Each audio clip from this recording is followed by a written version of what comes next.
네, 여러분 반갑습니다. 저는 시장이 알려주는 매매 타이밍을 포착하는 주식 신호등 최진혁 대표입니다.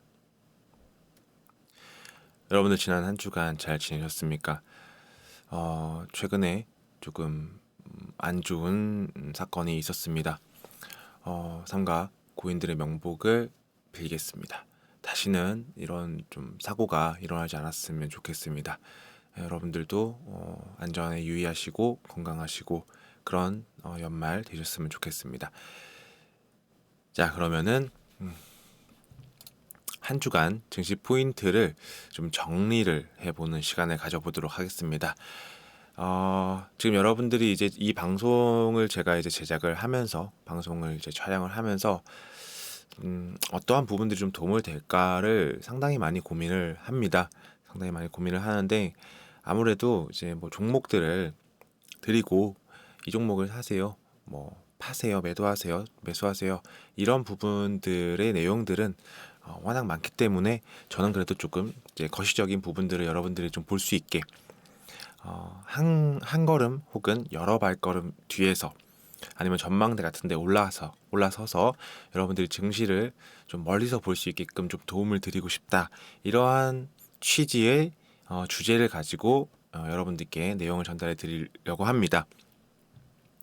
일단은 한 주간 증시 포인트를 정리를 해보자면 포인트는 일단 연준의 속도 조절론이었죠.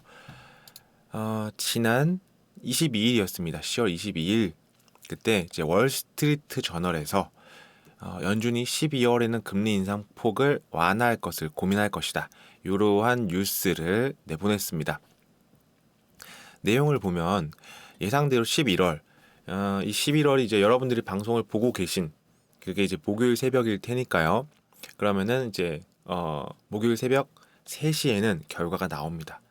일단 결과는 이제 오픈북 시험처럼 쉽습니다. 쉽습니다. 0.75포인트 아마 금리 인상을 했을 거예요. 예상과 다르게 제가 이제 아무래도 3시간 정도 텀을 두고 이게 방송이 되다 보니까 뭔가 예측하기가 좀 조심스럽긴 한데 그래도 지금 현재 상황에서는 0.75포인트 인상하는 게 뭐 거의 기정사실 되어 있기 때문에 기정사실화 되어 있기 때문에 일단 그 부분에 대해서는 증시에서 어느 정도 다 반영이 되어 있는 상황이다. 그리고 최근에 약간의 이제 랠리가 있었습니다. 이 랠리가 있었다라고 표현하는 것은 이게 랠리가 이제 진행 중이라기에는 약간 힘이 좀 떨어졌고 뭐 미국 증시만 봐도 그렇죠. 그렇기 때문에 이제 연준이 12월에 금리 인상폭을 완화할 것을 뭐 고민한다라는 뉴스만으로도 그러니까 다시 말하면 어떻게 보면 이제 악재보다는 호재에 좀 반응을 한 시장이었고 당장 0.75포인트 그래서 이제 금리 상단이 4% 정도에 맞춰지는 것에는 뭐 어느 정도 시장이 반영을 했다. 이렇게 해석을 하면 되는데요. 그래서 이제 뭐 11월에는 예상대로 이제 4연속 자이언트 스텝을 단행을 하고 나서 12월에는 그보다 작은 폭의 금리 인상을 승인할 계획이다라고 좀 시사하는 방안을 고민하는 것이다. 이게 이제 어찌 보면은 좀 말장난일 수도 있습니다. 제가 이제 말을 하다 보니까 뒤에 얘기부터 좀 먼저 해야 될 것 같은데요. 뒤에 얘기를 제가 어떤 거를 보여드릴 거냐면 이겁니다. 이게 뭐냐면 연준의 점도표라는 건데요. 이 점도표라는 게 뭐 아시는 분들은 아시겠지만 지금 이렇게 표만 딱 봐서는 저게 뭐지? 라고 하시는 분들이 더 많을 것 같아서 설명을 좀 드리겠습니다. 여기 보시면 뭐 0부터 뭐 쭉 올라가서 3, 그다음에 4, 5 이런 식으로 6 이런 식으로 이제 숫자가 적혀 있고요. 여기 밑에는 2022, 2023, 2024 이런 식으로 적혀 있습니다. 자, 그럼 그것만 보겠습니다. 2022년이죠. 지금 현재 이게 연도니까 2022년에 보시면은 제일 많이 점이 찍혀 있는 게 이 라인입니다. 이 라인. 그러면 쭉 옆으로 타고 가보면 여기가 이제 4.5 상단입니다. 4.25에서 4.5 그러니까 2022년의 그 기준금리가 최종적으로 2022년 최종적으로 4.5 정도가 될 것이다라는 예상에다가 연준의 의원들이 점을 찍어 놓은 거예요. 뭐 여기 개수, 이만큼의 개수가 모두 같겠죠. 이제 좀 재밌는 거는 한 분이 2025년에도 4.5% 금리가 4.5%를 넘어갈 것이라고 찍어 놓은 것도 있고, 그다음에 이제 어떤 분은 이제 2023년에 4% 이하로 떨어질 것이다 한 게 찍혀 있죠. 뭐 예를 들어서 여기 밑에다 계속 찍으시는 분은 소위 말하는 비둘기파일 거고요. 그다음에 이렇게 위쪽에다가 계속해서 찍으시는 분도 있을 거예요. 그런 분들은 매파겠죠. 그래도 한결같이 2025년, 지금부터 이제 뭐 3, 4년 후에는 그래도 기준금리가 좀 떨어질 것이라고 좀 예측을 하고 있긴 한데, 사실 이게 뭐 몇 년 후를 보기에는 조금 무리가 있습니다. 왜냐하면은 2022년 초반, 2022년 초만 하더라도 이 금리가 최상단에 찍혀 있는 게 4%를 넘는 게 없었어요. 그러니까 요거를 그대로 내려서 요쯤에 다 위치해 있었다고 보시면 됩니다. 요 라인에. 근데 이게 뭐 6개월 정도 지나서 이렇게 올라간 거예요. 뭐 그렇습니다. 아무튼 보시면은 상단이 4.5%가 제일 많잖아요. 이게 이제 9월 달에 발표가 된 거니까, 그러면은 올해 기준금리 상단은 4.5% 정도가 되겠구나라고 모두가 예측을 하고 어느 정도 기정사실화 되어 있는 상황이었습니다. 그런데 이제 10월 22일에 뭐 한 그러니까 1개월 보름 정도 지나서 갑자기 나오는 얘기가 11월 달에 0.75를 하고 12월에는 0.5를 할 것이다. 자, 이게 이제 제가 말장난과 같다라고 일단 이제 단순하게 봤을 때 말장난과 같다라고 느끼는 거는, 다시 한번 설명해 드리지만, 현재 이제 만약에 11월 달에 0.75를 하면은 이제 기준금리가 4%가 되는 거고요. 그리고 12월에 0.5% 만약에 금리 인상을 하면은 이제 2022년 최종 금리가 4.5%가 되는 거죠. 그러면 이거는 이미 9월 연준의 이미 9월 연준의 점도표에서 다 나온 얘기예요. 그렇죠? 4.5%. 그러면은 11월에 0.75, 12월에 0.5%를 올려야 4.5가 되는 거잖아요.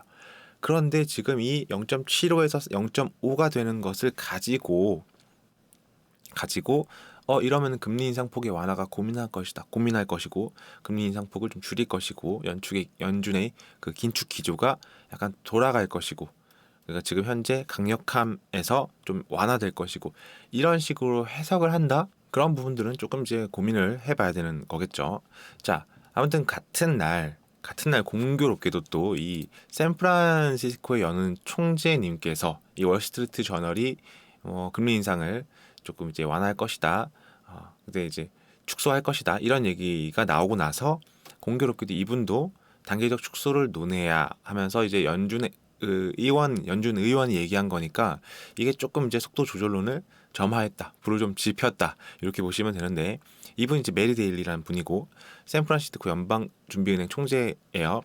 뭐 0.75가 영원하지 않다. 12월에 인상폭을 낮출 수도. 월스트리트 저널 보도 이후에 언급했다. 재밌죠? 연준의 점도표에 이미 나와 있는 내용입니다. 그런데 이제 0.5%를 한다라는 게 과연 이거를 이제 금리 인하까지는 아니고 금리 인상을 좀 속도 조절을 할 것이다라고 봐야 하는지에 대한 거는 좀 고민을 해볼 필요가 있을 것 같습니다. 어쨌든 그래도 이제 증시가 상승을 하고 있으니까 이걸 어떤 식으로 우리가 해석을 해야 될지, 사실 뭐 이제 좀 안 좋은 이제 지표들이 나오고 나서 하락했다가 갑자기 뭐 이렇게 5% 이상, 저가 대비 5% 이상 상승을 하고 이런 부분들도 나와줬기 때문에 지금 지금 이제 그 증시가 굉장히 뭐 이성적이라고 보기에는 좀 무리가 있는 것도 사실입니다.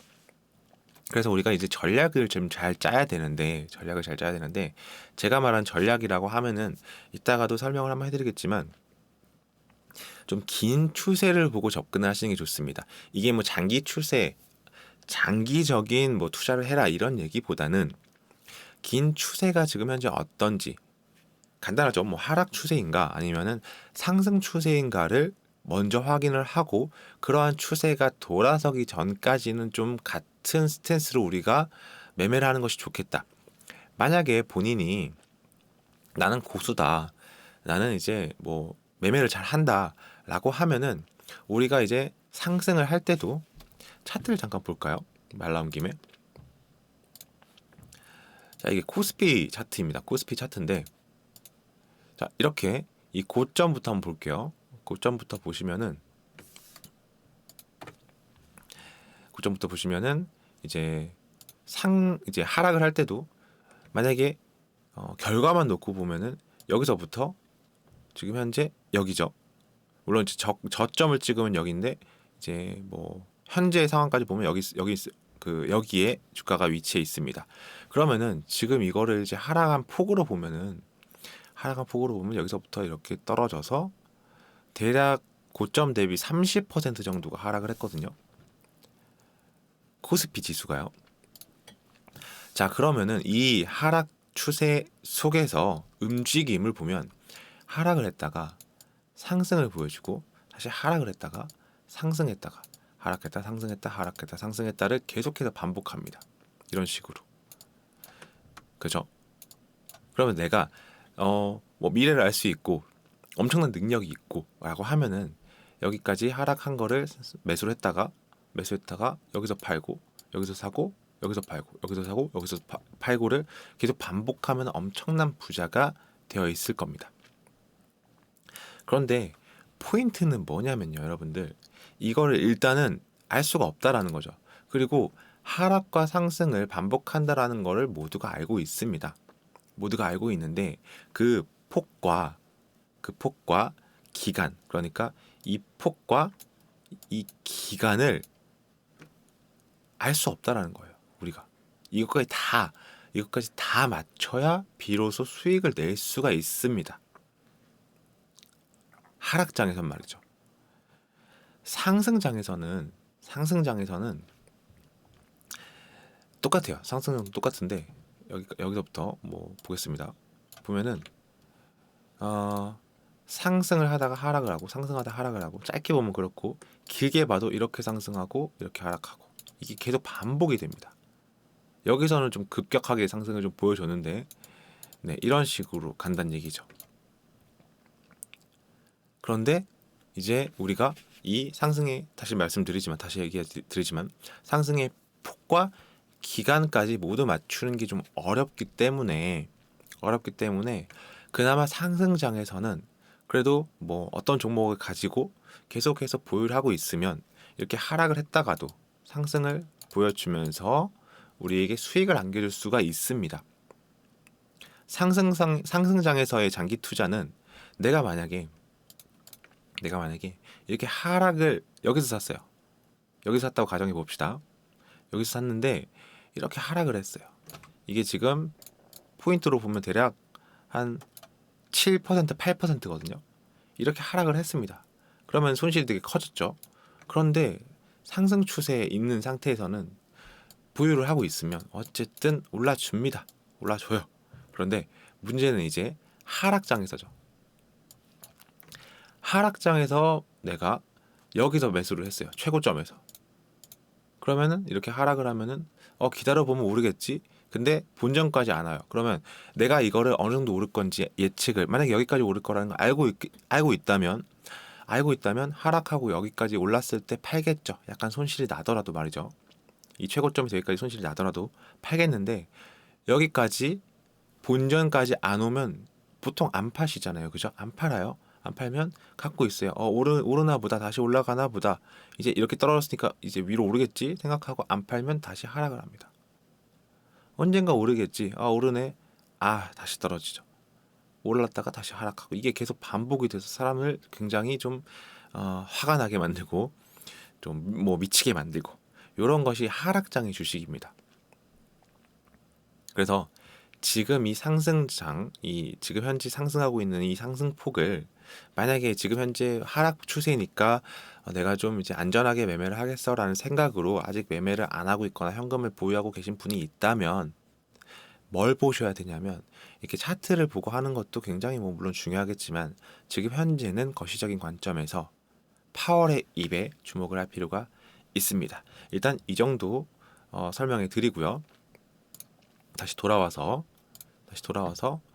이제 이분이 그런 식으로 뭐 얘기를 했는데 연준 최종 금리가 4.5나 5%에 이를 것이라는 관측이 매우 합리적인 추정이다. 이게 또 말이 상당히 안 되잖아요. 그죠?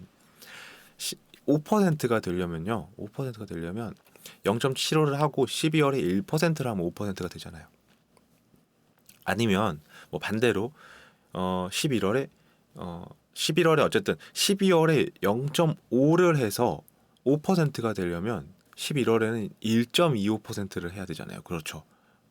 그러니까 단기적 축소를 논해야 물론 이제 이 연준의 최종 금리라고 말하는 것이 2022년만을 말하는 건 아닐 거예요. 그렇기 때문에 뭐 완전 말이 안 된다라고 얘기하기는 어렵지만 이 속도를 조절한다는 게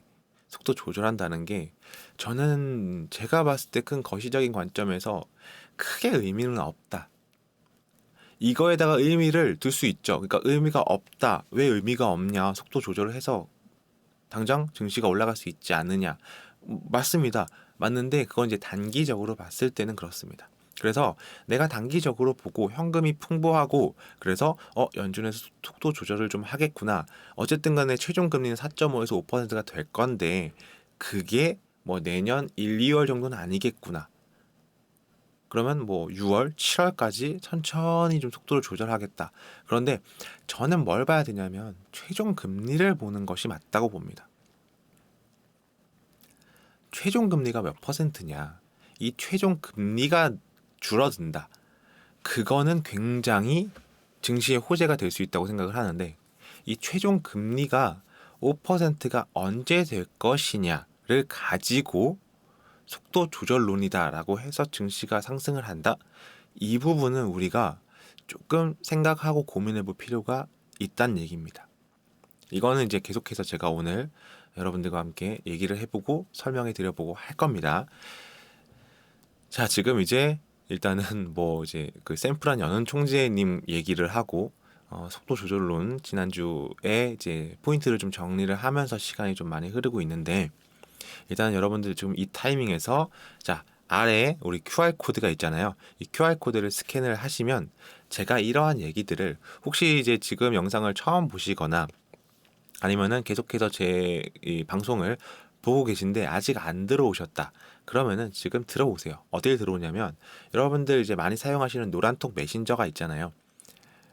메신저 그 이제 카카로 시작하는 거기에 들어오셔갖고 이제 제가 돈 안 받습니다. 무료예요. 조금 무료니까 걱정하지 마시고 들어오셔갖고 제가 이런 얘기들을 매일매일 해드리거든요. 거시경제적인 얘기들을 매일매일 해드리니까 여러분들께 좀 도움이 될 것 같습니다. 도움이 될 거예요.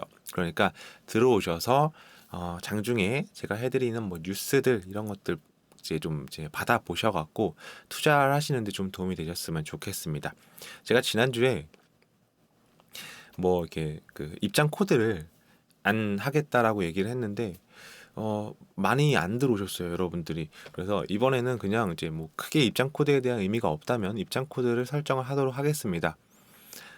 언제가 될지 모르겠지만 희망을 그래도 해야겠죠. 다시 한번 우리 증시가 3,000포인트를 넘기를 기도하면서 이번에는 이제 그 코드를 3000으로 하겠습니다. 3000. 여러분들 이제 그 핸드폰 카메라 여셔갖고 여기 이제 이렇게 비추시면은 이동을 딱 할 거예요. 그러면은 누르시면은 이동이 될 거고 눌렀을 때 뭐 비밀번호를 눌러라라고 얘기가 나올 때 그때 3000을 누르고 들어오시면 되겠습니다. 자, 그러면 여러분들 차 한 잔 하시고 물 한 모금 마시면서 제가 이제 그 노란톡 안내해 드리는 영상 한 번 더 보고 올게요.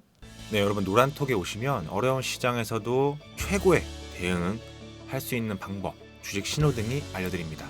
우측 하단에 QR코드 보이시죠? 카메라에 켜시고 우측 하단에 QR코드를 스캔하시면 바로 실시간 오픈 채팅방에 입장 가능합니다. 들어오시면 제가 뭐 장중에 드리고 그 다음에 장 시작하기 전, 그 장 마감 이런 시황 다 드리고 있으니까요. 여러분들 함께 공부하면서 시장 대응 최고로 한번 해보겠습니다. 많은 참여 부탁드립니다. 네, 여러분들 차 한잔 가지고 오셨죠. 그리고 이제 얼른 들어오시기를 바라겠습니다. 자, 그럼 계속해서 얘기 전달해 드릴게요. 이 그 블랙아웃이라는 말이 또 있습니다. 블랙아웃이 뭐냐면 연준에서 FOMC를 할 때 뭐 금리를 얼마 올릴 것이다라는 거를 이제 좀 함구해야 될 거 아닙니까? 뉘앙스를 이제 그 언론이라든지 이런 데다가 얘기를 하면은 뭐 증시가 흔들릴 수 있고 자산 시장에 흔들림이 있을 수 있으니까 블랙아웃이라고 해서 연준 의원들의 입을 막습니다. 어떤 말도 하지 말아라. 그런데 이 블랙아웃 전에 연준의 마지막 메시지가 속도 조절이었다는 거예요. 물론 이분이 혼자 얘기했다라고 해석할 수 있지만 과연 그럴까요? 저는 이제 그래도 연준의 입에서 나온 얘기니까 이거를 연준의 얘기라고 해석을 해도 괜찮을 것 같다고 또 이제 한편으로 생각도 들지만 자 어쨌든 간에 분위기가 바뀐 게 지난주 마지막 장이었던 21일이었는데 월스트리트 저널의 보도 그리고 그 메리 데일리 총재가 맥락을 같이 하면서 약간 분위기가 바뀌었어요. 그때부터였어요. 자, 연준이 어쨌든 0.75포인트 인상을 결정한 동시에 12월에 금리 인상폭을 줄일지 이런 부분에 대한 논쟁을 진행할 것이다. 그래서 중요한 거는 이제 0.75는 거의 기정사실화 되어 있으니까 그 이후에 파월 의장이 성명서를 낼 때 어떠한 뉘앙스로 얘기를 할 것인가가 중요할 것 같습니다. 정말 예상대로 속도를 조절할 것이다라는 뉘앙스만 나와도 아마 증시는 폭등을 하지 않을까. 과연 이마저도 선반영이라고 하락을 하진 않겠죠. 그렇게 좋은 얘기를 하는데 자, 뭐 알 수 없는 시장입니다만 단기적으로 보면 어렵고요. 장기적으로 보면 조금 자명합니다, 여러분들. 자, 계속해서 전달해 드릴게요. 자, 파월이 근데 갑자기 너희들 무슨 얘기를 하는 거야? 너희들 무슨 얘기를 하냐? 나는 한 번도 긴축의 완화에 대해서 얘기한 적이 없다. 그렇게 얘기를 했는데 왜 자꾸 너희들 멋대로 해석하냐? 이런 식으로 만약에 또 강력하게 지난 잭슨홀 미팅에서 얘기한 것처럼 강력하게 얘기를 한다. 그러면은 지금 저점부터 약 8% 정도 올라왔거든요. 코스피 지수 기준으로. 뭐 해외 지수는 제가 확인을 해봐야겠지만 그거는 이제 뭐 떨어지고 뭐 상승폭을 반납하는 거는 단 며칠이면 될 겁니다. 그만큼 이제 무서운 게 파월 의장의 강력한 얘기가 지속되는 거거든요.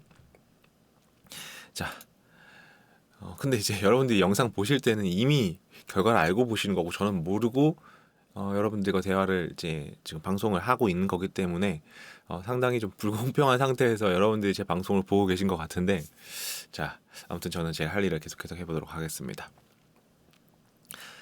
자, 아무튼 이제 11월 FOMC 이전에 연준 관계자들이 시장에 전한 마지막 메시지가 속도 조절론이다라는 것은 시장에 의미하는 바가 클 수밖에 없겠죠. 자, 연준이 왜 속도 조절론을 꺼냈나? 이 시점에 그런데 이제 경기 침체 때문으로 보기는 어렵습니다. 경기 침체는 이제 거의 뭐 가능성을 논하기도 애매할 정도로 경기 침체는 무조건 일어날 수밖에 없는 상황입니다, 현재. 그리고 연준에서도 경기 침체 감소하겠다 이렇게 얘기를 했는데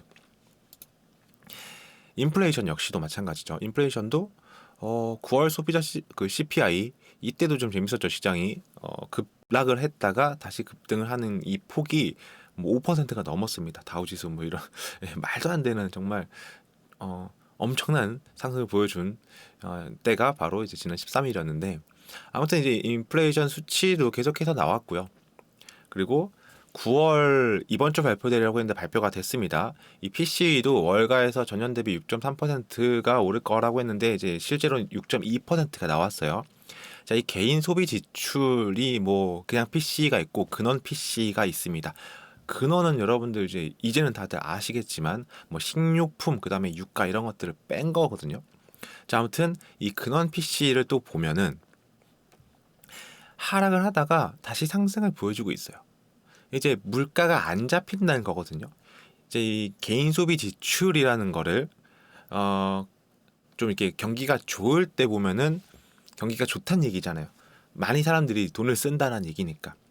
그런데 지금 경기가 좋은 건 아니잖아요. 그죠? 지금 경기가 좋다고 말하기가 어려운 상황에서 전년 대비 사람들의 개인 소비 지출, 그러니까 돈을 쓰는 게 늘었다라고 하면은 소비가 늘었다기보다는 현재 물가가 많이 높아졌다고 해석을 해야겠죠. 그렇기 때문에 이 개인 소비 지출 물가 지수가 오르는 걸 상당히 경계를 하는 겁니다. 아주 과거에 아무것도 모르던 시절 저도 개인 소비 지출이 오르면 경기가 좋다는 얘기잖아요. 그게 아닌가? 이렇게 해석을 했던 적도 있는데 전체적인 상황들을 좀 보면 그렇습니다. 그렇죠? 전년 대비 개인 소비 지출이 늘었는데 지금 현재 상황을 보면 이게 늘 이유가 없는데 늘었다. 모든 게 비싸졌다. 인플레이션이 여전히 잡히지 않고 있다. 이렇게 해석을 하니까 이 PC라는 것이 오르고 있다라는 것도 연준에게는 굉장히 그 강력한 긴축을 또 할 수 있는 명분을 또 만들어 주는 거기도 합니다. 그럼에도 불구하고 속도 조절론 이렇게 나왔다는 건데, 자, 아무튼 이 개인 소비 지출 물가 지수는 양면이 있습니다. 방금 설명해 드렸던 것처럼 좋게 해석하면 경기가 좋다고 볼 수 있지만 경기 침체기에는 경기 침체의 심화 그리고 해당국 통화의 가치 하락, 인플레이션을 얘기하는 거죠. 경기 좋지 않은데 지출이 늘었다는 것은 물가가 올라갔다는 것을 의미하기 때문에 현 시점 PC가 좋은 것은 명백히 악재라고 보시면 되겠습니다. 자, 그럼에도 불구하고 연준 속도 조절론의 이유를 찾아보도록 하겠습니다. 그러면 영국의 연기금 사태가 있을 수 있고요. 그리고 많은 기업이 또 어닝 쇼크가 나왔죠. 물론 다 그런 건 아닙니다만 기업의 그 실적들이 그리 좋지만은 않습니다. 자, 연준의 속도 조절론 이유 중에 하나입니다.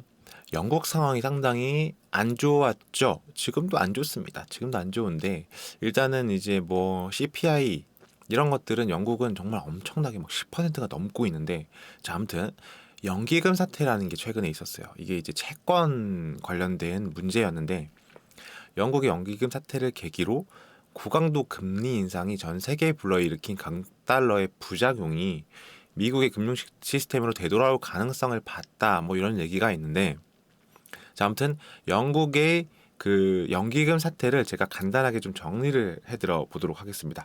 자, 영국 정부가 일단은 감세 정책을 썼습니다. 그래서 이제 뭐 세계의 그 긴축 흐름과 좀 반대되는 감세 정책을 쓴 거죠. 그런데 이제 이게 어떤 문제가 있냐면 정부가 이제 세금을 거두어서 국가를 운영하지 않습니까?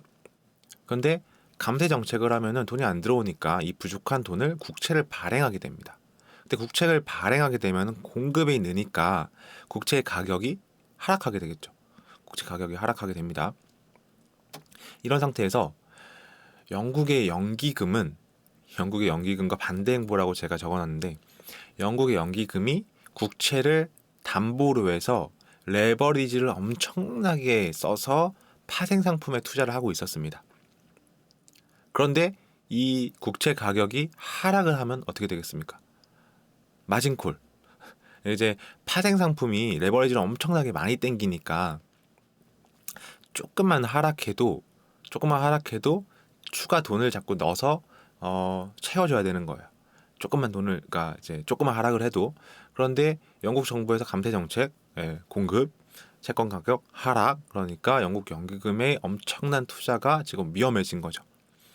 다 막 휴지조각이 될 것 같은 약간 그런 상황이 되니까, 반대 매매 나올 것 같으니까 이거 큰일 났다. 이거 만약에 영국 연기금이 다 무너지고 하면은 정말 난리가 나겠죠. 난리가 납니다. 그런데 이것 때문에 국채 가격을 다시 상승시켜야 되니까 영란은행, 영국 중앙은행에서 어쩔 수 없이 또 개입을 하게 되는 거죠. 국채를 또 사줍니다. 이게 이제 좀 이상하죠. 네, 정부의 감세 정책을 하고 반대 행보, 개입 이런 식으로 해서 뭐 당장은 일단락 되었다고 하지만 글쎄요, 지금 현재 전 세계적인 어떤 시장 상황, 경제 상황들이 좋지 않기 때문에 이러한 문제들은 언제라도 좀 다시 터질 수 있다고 봅니다. 그리고 영국이 지금 뭐 영국뿐만 아니죠. 물가들이 유럽에서는 뭐 10% 넘는 곳이 그 물가 상승률이 이런 게 이제 허다합니다. 그런 부분들이 이제 굉장히 좀 또 뇌관이 되고 그런 부분들이 터져서 또 전 세계적인 자산 시장의 폭락을 또 일으킬 수도 있고 그러한 좀 불안한 상황이 지금 현재의 국제 정세라고 좀 보시면 될 것 같습니다. 자, 아무튼 이런 어떤 국채 얘기가 나왔는데 이 국채 시장이라는 게 굉장히 큽니다. 여러분들이 주식 시장보다 훨씬 더 큰 게 국채 시장이에요. 그래서 이 채권 시장에 신경 쓰는 이유가 규모가 어떤지 보시면은 대략 이렇습니다. 전 세계 채권 시장 규모가 이렇게 크고요. 그다음 전 세계 주식 시장 규모가 이렇게 채권 시장 규모보다 훨씬 더 좀 작죠. 그리고 한국의 채권 시장, 주식 시장은 이렇게 작다고 보시면 될 것 같습니다. 뭐 당연하겠죠. 자, 전 세계 채권 시장 규모를 보면은 119조 달러겠죠. 123경 3,400조 원 이게 뭐 말도 좀 이렇게 이렇게 되는데 네. 아무튼 이제 규모만 살짝 보시면 전 세계 주식 시장 규모가 40조 달러니까 이거에 약 한 3배 정도 된다고 보시면 될 것 같습니다. 그리고 미국의 채권 시장 규모는 또 46조 달러예요. 전 세계 주식 시장 규모보다 미국 한 나라의 채권 시장 규모가 더 큽니다. 번외편으로 우리나라 채권 시장은 전 세계 대비 1.6% 정도 된다고 보시면 되고요. 우리나라 주식 시장은 전 세계 대비 5.5% 정도 된다고 보시면 됩니다. 우리나라는 또 단순 비교는 어렵겠지만 채권 시장이 전 세계 대비해서 좀 작고 주식 시장은 전 세계 대비해서 조금 많은 편이다 이렇게 보시면 되는데 제가 여기서 하고 싶은 얘기는 채권 시장이 상당히 크기 때문에 영국 사태에서 만약에 그게 쓰러지고 무너졌다면 이러한 부분들이 미국까지 흘러 들어가게 되고 채권 시장이 무너지게 되면은 네, 전 세계의 또 금융 위기, 채권 시장 발 금융 위기가 올 수도 있었다. 그래서 그것들을 좀 막으려고 영국에서 은행이 개입을 한 거고 이러한 부분들이 자꾸 벌어지고 발생되고 위험성이 있다 보니까 그래서 미국 그 연준에서 속도 조절론이 좀 나오지 않았나 이렇게 좀 생각을 해볼 수 있습니다. 10년물 국채 금리가 그 당시에 4.2%, 이 4.2%는 2008년 이후 14년 만에 처음이었어요. 뭐 그렇기 때문에 뭐 속도 조절론이 나왔다. 뭐 10년 국채 금리에 대한 얘기도 뭐 수익률 상승, 채권 가격이 하락하고 있다는 뜻이고 돌려 말하면 국채 시장에서 8년 이들만 많고 사려는 이들이 적다는 거겠죠. 거래 유동성이 줄어들고 뭐 이렇게 유동성이 상실이 우려가 되면은 뭐 미국채는 사실상 금융시장에서 돈인데 돈이 돌지 못한다 이러면 또 문제가 생긴다. 이게 국채의 문제였습니다.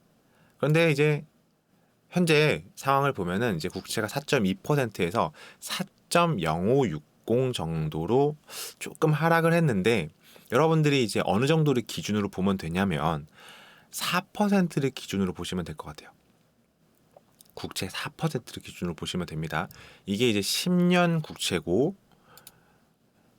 3개월 국채는 또 4.1% 정도 됩니다. 다시 한번 10년 국채는 4%, 4.0560, 3개월 국채가 4.1180.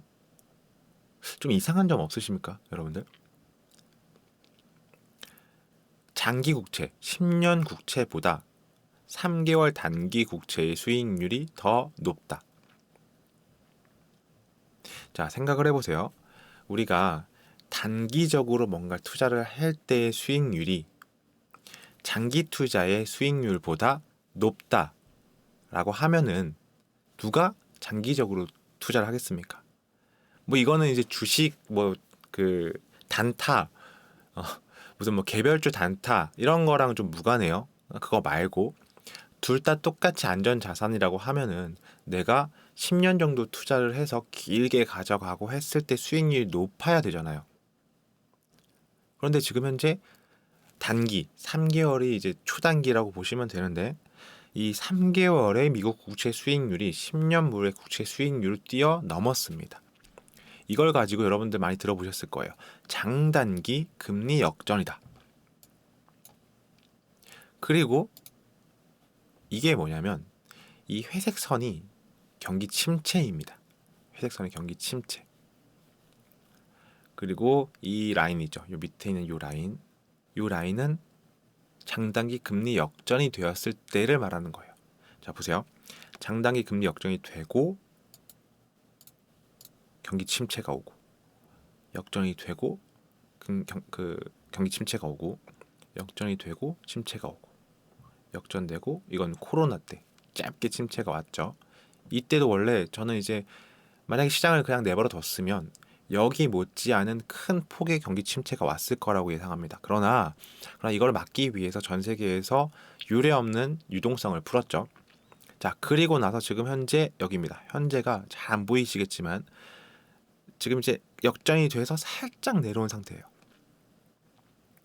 보통 이제 장단기 금리 역전이 되고 나서 1, 2년 내에 경기 침체가 왔다, 이런 것을 보여주는 그러한 표라고 보시면 될 것 같습니다. 자, 그리고 이 밑에는 2년 국채거든요.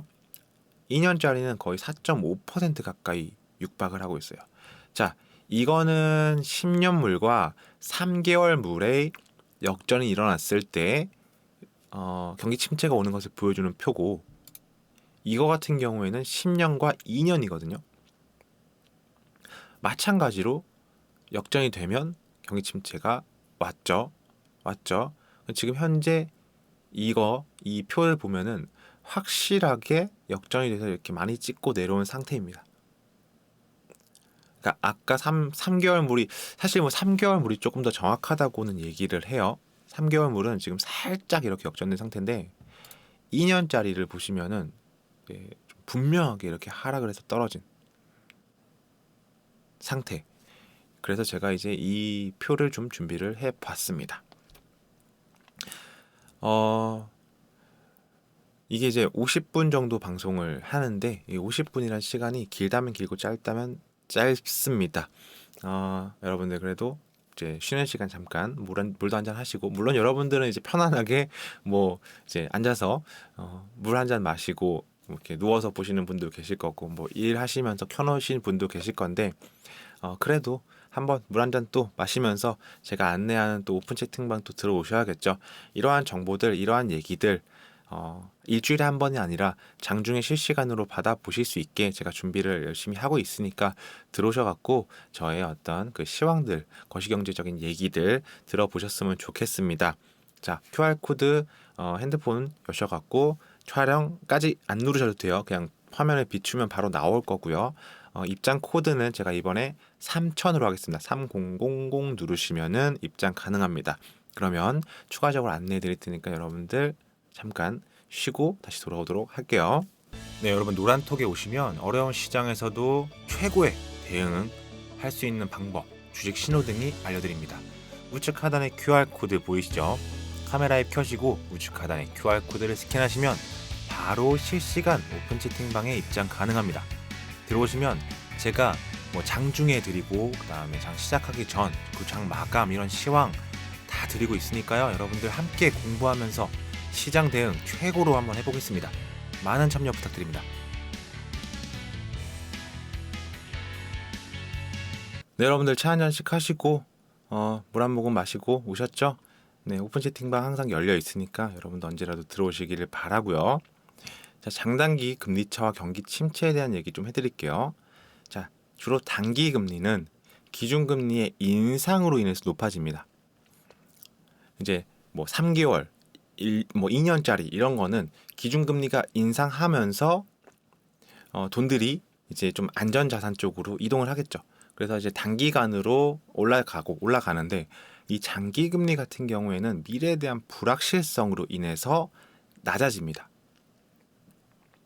그러니까 이제 이게 역전이 되는 거죠. 장기적으로 좀 미래에 대해 불확실성, 경기가 좀 침체가 있을 것 같아.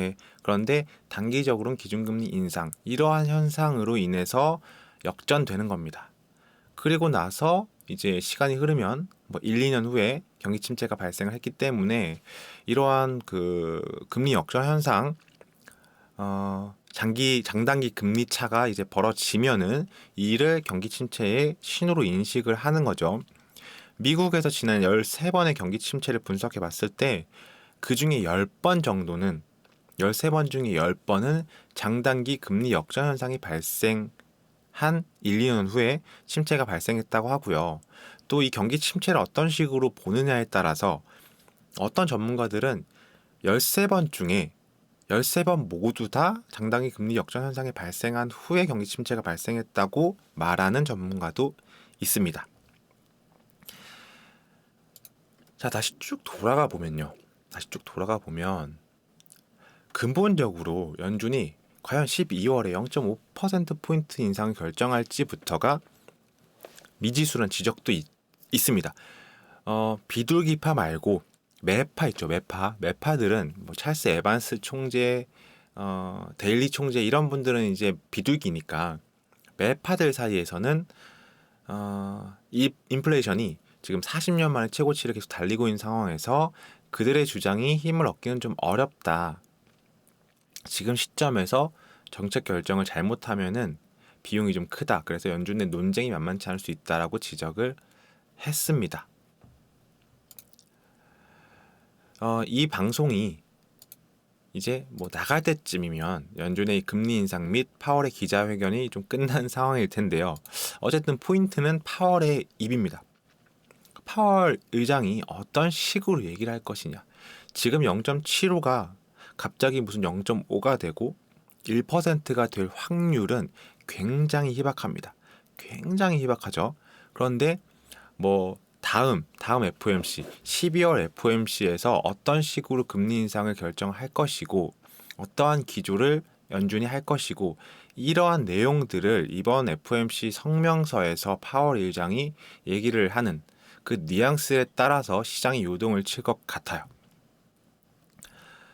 여러분들 한번 생각을 해보십시오. 물론 이제 다시 한번 얘기하지만 여러분들이 이 영상을 보고 있을 때쯤이면 결과가 나왔을 테지만 한 번쯤 생각해 보시는 거예요. 과연 이 파월이 어떤 식으로 얘기를 할까? 어떤 식으로? 이러한 부분들을 좀 이제 생각을 해 보면은 굉장히 좀 어려운 예상이긴 합니다만 단기적으로 내가 파월이 뭐 금리 인상을 좀 축소하고 긴축을 축소할 것인다에 베팅을 해서 지금 뭐 종목들을 매수를 할 것이냐 아니면은 좀 확인을 하고 파월이 어떻게 얘기하는지를 확인을 하고 접근을 할 것이냐 그러한 어떤 전략적인 투자에 대한 그 전략을 수립하는 것도 굉장히 좀 중요한 포인트라고 보여집니다. 어쨌든 지금 현재 중앙은행의 기준 금리는 3.25%이고요. 11월 FOMC 며칠 안 남았고 방송을 보실 때쯤이면 했을 그 FOMC에서 0.75를 올린다면 4%가 되어 있겠죠.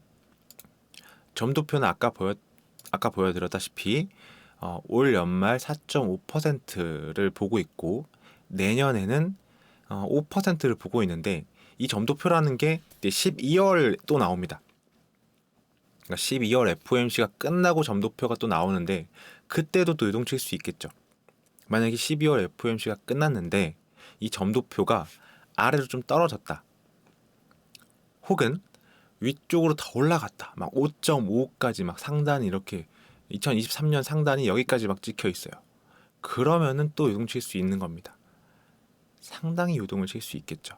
자, 그래서 이거는 패드워치 여러분들 많이 또 보셨죠? 이게 뭐냐면 다음 FOMC에서 금리 인상을 어느 정도 할 것이다라는 것을 시장 참여자들이 투표를 하는데 지금 현재 상황, 제 현재 상황이에요. 여러분들은 미래에 계시지만 제 현재 상황에서는 이제 0.75%를 인상을 해서 금리가 이제 400bp, 그러니까 4%일 확률이 한 86% 정도로 굉장히 우세합니다. 86% 정도면 거의 기정사실화 되었다고 보시면 되고 그 다음을 보시면 지금 현재는 굉장히 팽팽합니다. 0.5를 해서 12월 그러니까 이제 올 연말에 최종 금리가 450bp 4.5%가 될 것이다가 47.9%고 그다음에 475 그래서 0.75 또 해서 4.75가 될 거라고 예상하는 분들도 한 46.8% 그리고 0.25를 할 거라는 예상은 5.3%밖에 안 됩니다. 근데 제가 이제 하나를 더 들고 왔어요. 그 다음 겁니다. 그러니까 2023년 2월까지도 예상이, 뭐 그 이후도 예상이 되어 있지만, 보시면은 이때 이제 최종 금리를 보시면 되는데, 어쨌든 간에 최종 금리가 500bp, 그러니까 5%, 이게 내년 2월이니까요. 5%가 될 것이다라고 예상하는 분들이 47.5%입니다. 제가 아까 초반에 좀 설명을 여러분들께 드렸지만, 지금 금리 인상의 속도 조절을 하는 것 물론 중요하고 단기적으로 뭐 시장이 출렁일 수 있어요. 그런데 조금 더 길게 봐서 최종적인 금리가 어떻게 될 것이냐를 여러분들이 체크를 하고 거기에 대해서 움직이고 대응을 하시는 것을 저는 굉장히 추천해 드린다는 거죠. 이거부터 보는 게 좋겠네요. 자, 금리 정점. 내년 언제가 될지 모를 금리 정점이 5%를 찍으려면요. 11월에 0.75, 그리고 12월에 0.75, 그 다음에 내년 2월에 0.25%를 하면 최종 금리가 5%가 되는 거고요. 만약에 11월에 0.75를 하고 12월에 0.5를 해요. 근데 내년 2월에 0.5를 또 하면 최종 금리가 5% 되죠. 그러니까 이제 시장 참여자들에게 희망이 되고 있는 얘기가, 지금 당장 희망이 되고 있는 얘기가 11월에 0.75 하고 12월에 0.5를 하고, 그럼 이제 뭐 0.5, 0.7에서 0.5로 줄었죠. 내년 2월에 0.25를 하고 그 이후에 또 0.25를 하면 또 최종 금리가 5%가 됩니다. 뭐 이런 시나리오, 혹은 만약에 이런 식으로 진행이 된다고 하면 0.25를 한다고 하면은 0.25에서 이 정도면은 하면서 조금 뭐 최종 금리가 5%가 아니라 뭐 4.75 정도에서 약간 좀 동결을 하고 뭐 그렇게 될 수도 있지 않을까라는 희망인 것 같은데, 그래서 제가 최종 금리를 보라고 얘기를 해드리는 겁니다. 최종 금리. 자, 그리고 12월에 나올 점도표에서 최종 금리가 어떤 식으로 나올지, 골드만삭스는 내년 이제 5% 고점 전망을 했고요. 최근에 또 어떤 뉴스, 금리 5.5% 이야기까지 나오고 있습니다. 이 얘기는 이제 뭐 시간 관계상 간단하게 보면은 저축이 굉장히 늘어났대요, 미국에서. 그래서 금리 인상 효과가 약해서 5.5%까지 좀 올려야 된다, 뭐 이런 예상까지도 나오고 있습니다. 그래서 이제 관전 포인트라고 해야 될까요? 여러분들 이제 현금을 갖고 계신 분들은 관전 포인트가 될 수 있고, 투자하시는 분들은 대응할 수 있는 포인트가 될 수 있는데, 최종 금리가 어떤 식으로 이제 정리가 될까?